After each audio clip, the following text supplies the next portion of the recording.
வாழ்க வளமுடன். எல்லாருக்கும் வணக்கங்க நண்பர்களே. இந்த பதிவில் நம்ம பார்க்கக்கூடியது கடகராசியில் பிறந்த நண்பர்களுக்கு வரக்கூடிய ஆடி மாதத்தில் இந்த பிரபஞ்சம் கடகராசி நண்பர்களுக்கு எந்த மாதிரியான ஒரு மாற்றங்களை தரப்போகுதுன்றது பற்றி தானுங்க ஆதாரப்பூர்வமாக முழுமையாக இந்த பதிவில் நம்ம பார்க்க போகிறோம்.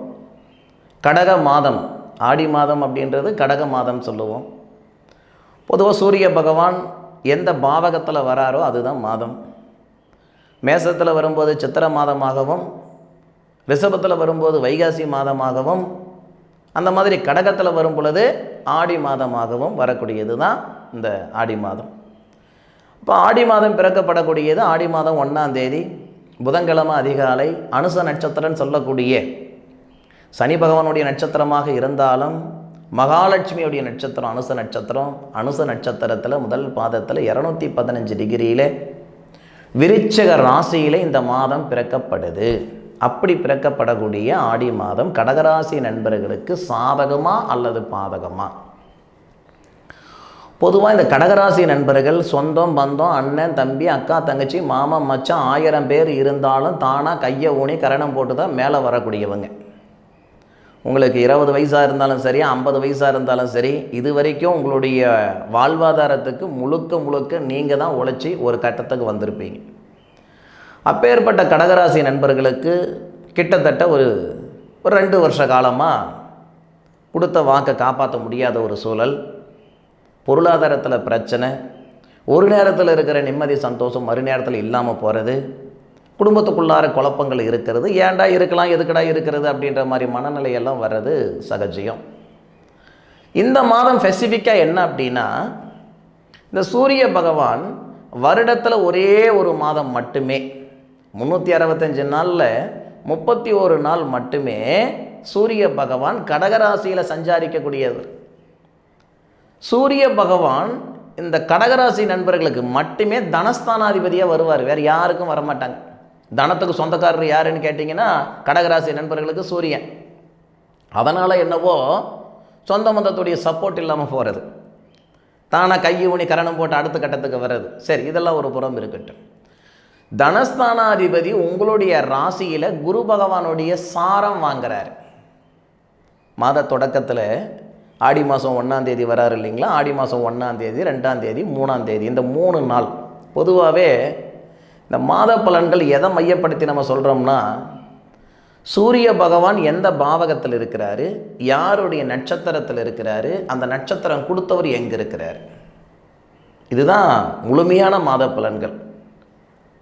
சூரிய பகவான் ஆடி மாதத்தில் 3 நட்சத்திரத்தில் ட்ராவல் பண்ணுவார். எல்லா மாதத்துலேயும் 3 நட்சத்திரத்தில் ட்ராவல் பண்ணுவார். அப்போ சூரிய பகவான் 27 நட்சத்திரத்தில் ட்ராவல் பண்ணுறது தான் 365 நாள். 27 நட்சத்திரத்துக்கு சூரியன் சுற்றிட்டு வரணும்னா ஒரு வருஷம். அப்போது சூரிய பகவான் ஆடி மாதம் 1ஆம் தேதி, 2ஆம் தேதி, 3ஆம் தேதி இந்த 3 நாளில் 90 டிகிரியிலிருந்து கிட்டத்தட்ட பார்த்திங்கன்னா நமக்கு 94 டிகிரி வரைக்கும் சூரிய பகவான் யாருடைய நட்சத்திரத்தில் வராருன்னா குரு பகவானுடைய நட்சத்திரத்தில் வரார்.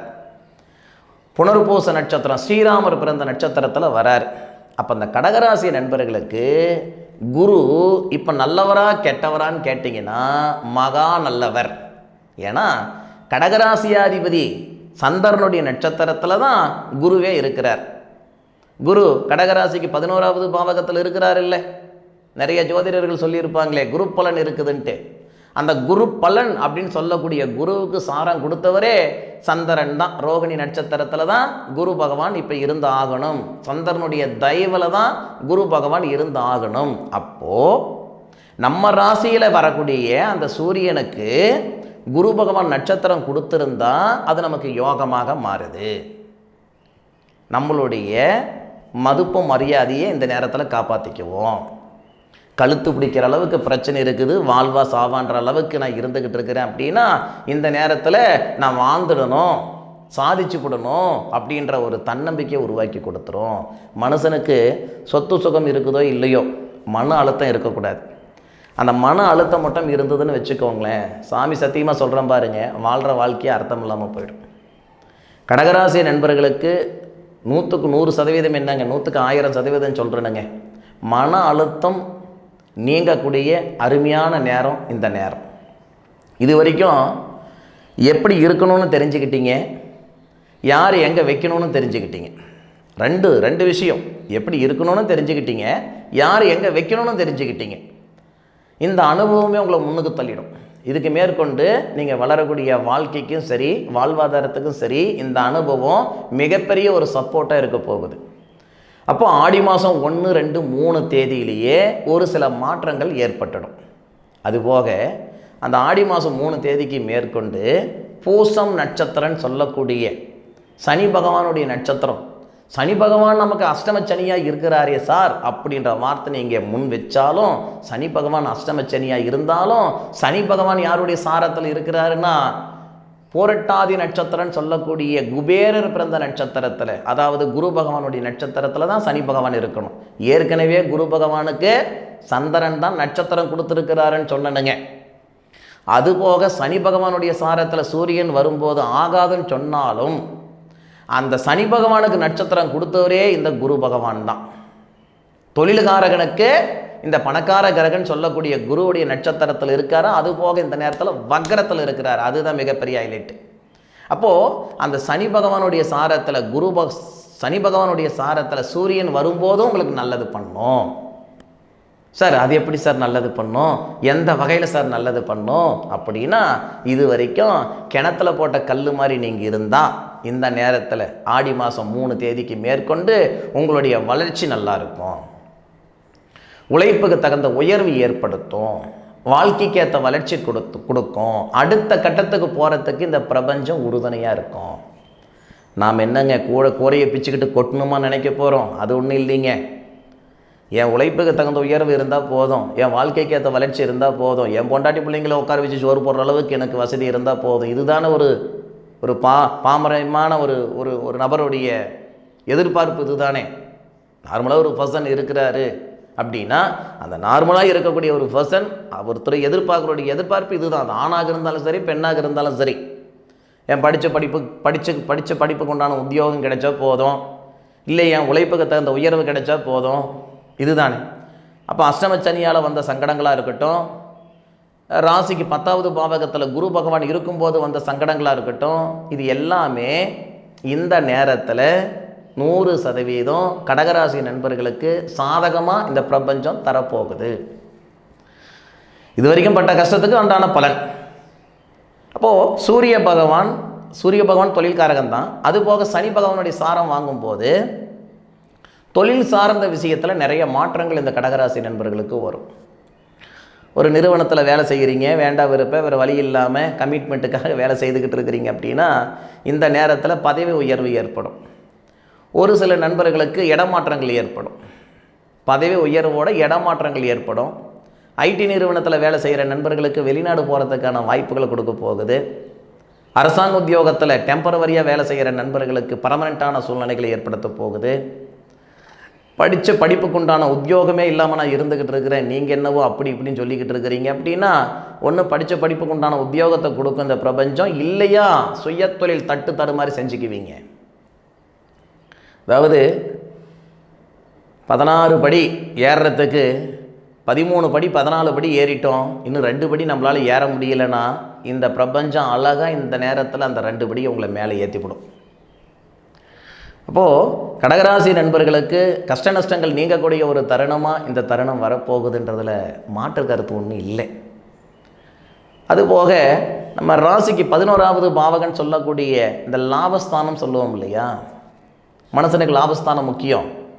அந்த லாபஸ்தானத்தில் குரு செவ்வாய் 2 பேருமே மாதம் முழுமையாக இருக்காங்க. ஆடி மாதம் 1ஆம் தேதினா ஆடி மாதம் 1ஆம் தேதியே நமக்கு 10வது பாவகத்துக்கு அதிபதினு சொல்லக்கூடிய செவ்வாய் 11வது பாவகத்தில் இருக்கார். 11வது பாவகத்தில் ஏற்கனவே நமக்கு குரு இருக்கிறார் இல்லை, குருமங்கள யோகம். இந்த நேரத்தில் குருமங்கள யோகம். கார்த்திகை நட்சத்திரம் 2வது பாதத்தில் செவ்வாய் வருவார். கார்த்திகை நட்சத்திரத்துக்கு அதிபதி சூரியன் நம்ம ராசியிலேயே இருக்கிறாரு.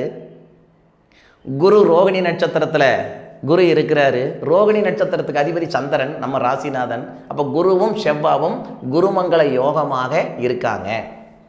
இது மிகப்பெரிய ஒரு நல்லது. அதனால் தான் முதல்ல சொன்னேன், நம்மளுடைய முன்னேற்றத்துக்கு முட்டுக்கட்டியாக இருந்த அந்த தடைகள் எல்லாமே நீங்க போகுது. நம்ம எதிர்பார்த்துக்கிட்டு இருந்த வாழ்க்கை அமைய போகுது. அடுத்த கட்டத்துக்கு நம்ம ட்ராவல் பண்ண தான் போகிறோம். அருமையான நேரம் குருமங்கள யோகம். அதுபோக இந்த குருமங்கள யோகம் அப்படின்றது ஒரு புறம் இருந்தாலும் நம்ம ராசியில் அந்த சுக்கிரன் லாபஸ்தானாதிபதி 15ஆம் தேதி வரைக்கும் இருக்கிறார். 15ஆம் தேதி, அதான் ஆடி மாதம் 1ஆம் தேதியிலிருந்து ஆடி மாதம் 15ஆம் தேதி வரை கடகராசி நண்பர்களுக்கு சுபஸ்தானாதிபதினு சொல்லக்கூடிய சுக்கிரன், லாபஸ்தானாதிபதினு சொல்லக்கூடியவரும் சுக்கிரன் தான் உங்கள் ராசியிலேயே இருப்பார். அப்போ நிறைய நண்பர்களுக்கு ஒரு மண்மனையில் மாற்றங்கள் ஏற்படுத்தும். நீங்கள் வாங்கி வச்சுருக்கிற சொத்து விற்க முடியாமல் கஷ்டப்பட்டுக்கிட்டு இருக்கிறீங்கன்னா இந்த மாதத்தில் விற்றுவிட்டு வேறு பக்கம் வாங்கிறதுக்கு வாய்ப்பு கொடுக்கும். பூர்வீகத்தில் பிரச்சனை கொடுக்குது, பூர்வீக சொத்து பத்து நம்மளால் மாற்ற முடியலன்னா அது சேஞ்சஸ் பண்ணுறதுக்கு வாய்ப்பு இருக்கும். வழக்கு இருக்குது, மண் மனையில் வழக்கு இருக்குதுங்க, பிரச்சனைகள் இருக்குதுங்க அப்படின்னா இந்த சங்கடங்களெல்லாம் சரியாகிறதுக்கான ஒரு தருணத்தை இந்த பிரபஞ்சம் கொடுத்துரும். ஒன்று சொல்கிறேனுங்க, நான் முதல்லையே ஒரு வார்த்தை சொன்னேன், மனுஷனுக்கு என்ன வேணாலும் இருக்கலாம், மன அழுத்தம் மட்டும் இருக்கக்கூடாதுன்ட்டு. மன அழுத்தமே குறையுது அப்படின்னா அது எந்த வகையில் இருந்தால் என்ன இருக்குது? கணவன் மனைவிக்குள்ளே இருக்கிற சங்கடமாக இருக்கட்டும், கடன் பிரச்சனைகளாக இருக்கட்டும், எதுவானா இருக்கட்டுமே, மன அழுத்தமே குறைய போகுது அப்படின்னு சொல்லியிருக்கிறேனுங்க. மனுஷனுக்கு மிகப்பெரிய வியாதி என்ன வியாதின்னு கேட்டிங்கன்னா மன அழுத்தம். மன அழுத்தம் நிச்சயமாக உறுதியாக சொல்கிறேன், இந்த கடகராசி நண்பர்களுக்கு இந்த கடக மாதம் சொல்லக்கூடிய ஆடி மாதத்தில் குறைய போகுது, நிம்மதி வரப்போகுது, மகிழ்ச்சி வரப்போகுது. இதில் மாற்று கருத்து இல்லை. மற்றபடி 8வது பாவகத்தில் இருக்கக்கூடிய சனி பகவானோ, இல்லை 9வது பாவகத்தில் இருக்கக்கூடிய ராகு பகவானோ, ஏன் 5வது பாவகத்தில் இருக்கக்கூடிய சந்திரன், இது கூட சிறப்பு பாருங்கள், புத்திரபாக்கியம் வளர்ச்சி கொடுக்க போகுது. கடகராசி அதிபதி சந்திரன் 5வது பாவகத்தில் இருக்கார். 5வது பாவகத்துக்கு அதிபதி 11வது பாவகத்திலிருந்து 7வது பார்வையாக நம்ம கடக ராசியாதிபதியை பார்க்குறார். அப்போது செவ்வாய் சந்திரனை பார்க்கும்போது சந்திரமங்கல யோகம்னு சொல்லுவாங்க. செவ்வாவும் சந்திரனும் நேருக்கு பார்வை. செவ்வாவுடைய வீட்டில் தான் சந்திரன் இருக்கிறார். அனுச நட்சத்திரம் முதல் பாதம் விருச்சிகத்தில் தானே சந்திரன் இருக்கிறாரு, கடக ராசியாதிபதி. அப்போது அந்த செவ்வாய் எங்கே இருக்கிறாருன்னா ரிஷபத்தில் இருக்கிறார். செவ்வாவும் சந்திரனும் நேர் பார்வை, சந்திரமங்கல யோகம். செவ்வாவும் குருவும் ஒரே பாவகத்தில், குருமங்கல யோகம். ஏன் குரு சந்திரனுடைய சாரம் வேறு வாங்குறாரே, சந்திரன் பார்க்குறாரே, அப்போ குரு சந்திர யோகம். புதன கிட்டத்தட்ட 4 யோகம் இருக்குது. ஐயா நானே வந்து 3 தான் நினச்சேன், 4 யோகம் இருக்குது. இது எல்லாமே இந்த கடகராசி நண்பர்களுடைய வாழ்வாதாரத்தை அதிகப்படுத்துறதுக்கு உண்டான வாய்ப்புகளை இருக்க தான் செய்யுது இந்த ஆடி மாதத்தில். என்ன மாதிரி ஜோசிகாரன் 40 யோகம் இருக்குதுன்னாலும் 4 யோகத்துக்காக நாம் முயற்சி பண்ணாதான் அது நமக்கு சாதகமாக இருக்கும்.